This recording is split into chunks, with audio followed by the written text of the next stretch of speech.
जबकि कवि और गीतकार रोमांटिक विचारों और भावनाओं को शब्दों में पिरोते आए हैं, फिर भी प्रेम एक जटिल रहस्य बना हुआ है। मनोवैज्ञानिक और मानव विज्ञानी इस बारे में बहुत कुछ कहते हैं कि लोग प्यार में कैसे और क्यों पड़ते हैं, और सबसे महत्वपूर्ण बात यह है कि इसके पीछे का विज्ञान क्या है, क्योंकि जब तक हम इसके पीछे छिपे विज्ञान को नहीं समझते, हम एक कठपुतली मात्र बनकर रहेंगे जिसे हमारी भावनाएं नियंत्रित करती हैं। बचपन से लेकर बुढ़ापे तक हम कब क्या करेंगे, हमारी आकृति, आकार व रंग कैसा होगा, वह एक छोटा सा जीन तय करता है जो हमारे माता पिता से हमें मिलता है। और जन्म से ही प्रकृति द्वारा एक सॉफ्टवेयर हमारे भीतर इंस्टॉल्ड रहता है जिसे हम मन और भावनाएं कहते हैं। यही सॉफ्टवेयर हमारे जीवन के सारे निर्णय लेता है, हमसे सही व गलत कार्य करवाता है और हमें लगता है कि हम कर रहे हैं। हमने मनोवैज्ञानिक तथ्यों को उजागर करने के लिए अध्ययनों और ग्रंथों के पन्नों के माध्यम से खोजा है। प्रेम की भावना हर 3 भावनाओं में से एक है। यह एक कारण है कि प्रेम इतना जटिल और अवर्णनीय है। यह वास्तव में हर 3 भावनाओं में से एक है। प्रसिद्ध जैविक मानव विज्ञानी हेलेन फिशर के नेतृत्व में वैज्ञानिकों की एक टीम के अनुसार रोमांटिक प्रेम को वास्तव में 3 संवेदनाओं में विभाजित किया जा सकता है: वासना, आकर्षण और लगाव। हम इन तीनों भावनाओं को समझने में अक्सर भूल कर बैठते हैं और तीनों भावनाओं को प्रेम समझ बैठते हैं, जबकि यह अलग अलग हैं। और इन तीनों भावनाओं के प्रति हमारा मस्तिष्क अलग अलग ढंग से कार्य करता है। हमारे मस्तिष्क से निकलने वाले हार्मोन के सेट की अलग अलग विशेषताएं होती हैं। वासना प्रेम से अलग है। वासना का विकासवादी आधार पुनरुत्पादन की आवश्यकता से उपजा है। सेक्स हार्मोन टेस्टोस्टेरोन और एस्ट्रोजन वासना को प्रेरित करते हैं, जो आकर्षण और लगाव के पीछे जो है उससे अलग है। प्रकृति द्वारा हमारे भीतर जो भी कुछ विद्यमान है वह व्यर्थ नहीं। ज़रा विचार करिए, यदि हमारे भीतर वासना न होती तो शायद न कोई विवाह करता, न कोई संभोग के लिए प्रेरित होता, तो बिना प्रजनन के नई पीढ़ी के अभाव में इस धरती से जीवन कब का समाप्त हो गया होता और हम मौजूद ही न होते इस विषय पर चर्चा करने के लिए।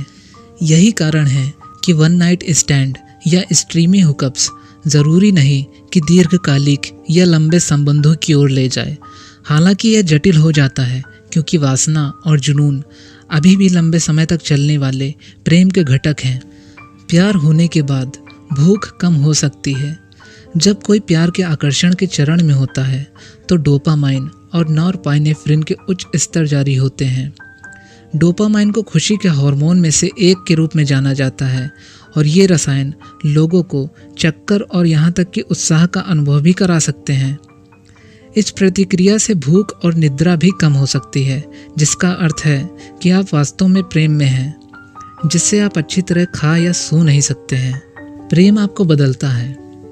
प्रेम हो जाने के बाद आपके स्वभाव व रुचि में काफ़ी परिवर्तन आता है। यदि आप खुद को रोमांटिक कॉमेडी फिल्म देखते हुए पाते हैं जबकि आप केवल थ्रिलर पसंद करते थे, या यदि आप अचानक मैक्सिकन भोजन पसंद करने लगें जिसे आप पहले पसंद नहीं करते थे, तो इसका श्रेय आप अपने साथी को दे सकते हैं, क्योंकि जिसे आप पहले पसंद नहीं करते थे उसे अब आप पसंद करते हैं क्योंकि आपका साथी उसे पसंद करता है। वैसे यह बात मित्रता पर भी लागू होती है। आपका खास मित्र जिन चीज़ों को पसंद करता है या उसकी रुचि जिन चीज़ों में होती है, धीरे धीरे आप भी उनमें रुचि रखने लगते हैं। तो यह प्रेम की वजह से होता है या सिर्फ साथ रहने से, यह अभी उजागर नहीं।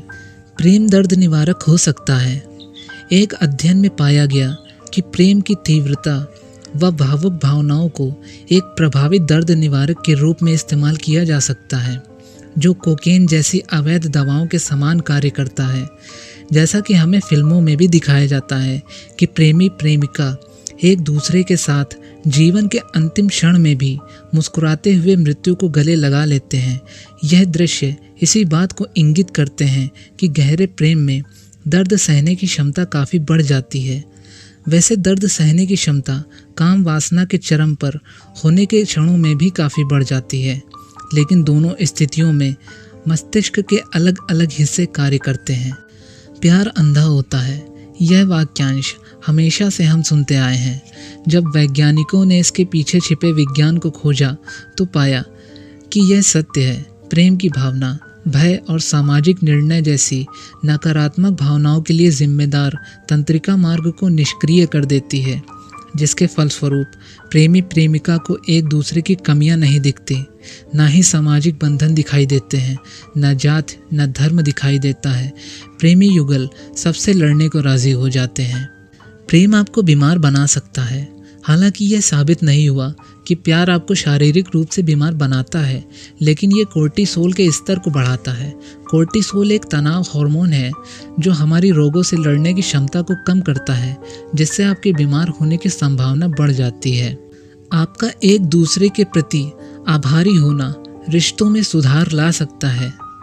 हर कोई चाहता है कि उसकी देखभाल और सराहना की जाए, और अध्ययनों से पता चला है कि कृतज्ञता वास्तव में रिश्तों को बेहतर बना सकती है। उदाहरण के लिए एक अध्ययन में पाया गया कि जिन जोड़ों ने अपने साथी के लिए कृतज्ञता व्यक्त करने के लिए समय निकाला, उन्होंने न केवल दूसरे व्यक्ति के प्रति अधिक सकारात्मक महसूस किया, बल्कि अपने रिश्तों के बारे में चिंता व्यक्त करने में भी अधिक सहज महसूस किया। जब कोई व्यक्ति प्यार में पड़ता है तो मस्तिष्क के कई क्षेत्र काम कर रहे होते हैं। हम इस गलती में हैं कि प्रेम दिल से होता है।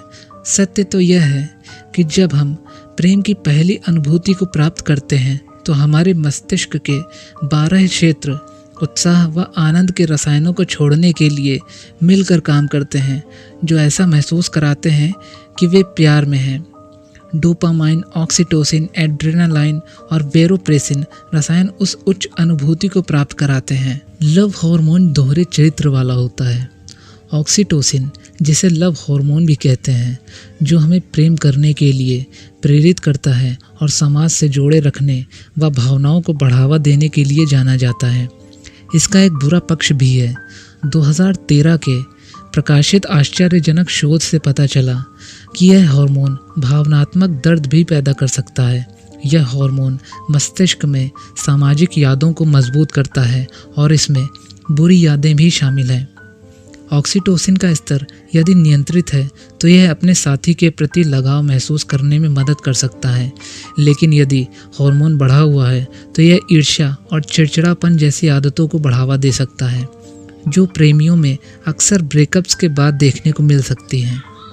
आपको यदि हमारा ये वीडियो ज्ञानवर्धक लगा हो और अपने जीवन में काम आने वाली जानकारी इससे मिली हो तो चैनल को सब्सक्राइब करने के बाद बेल आइकन पर भी क्लिक करें और वीडियो को लाइक करके ही जाएं।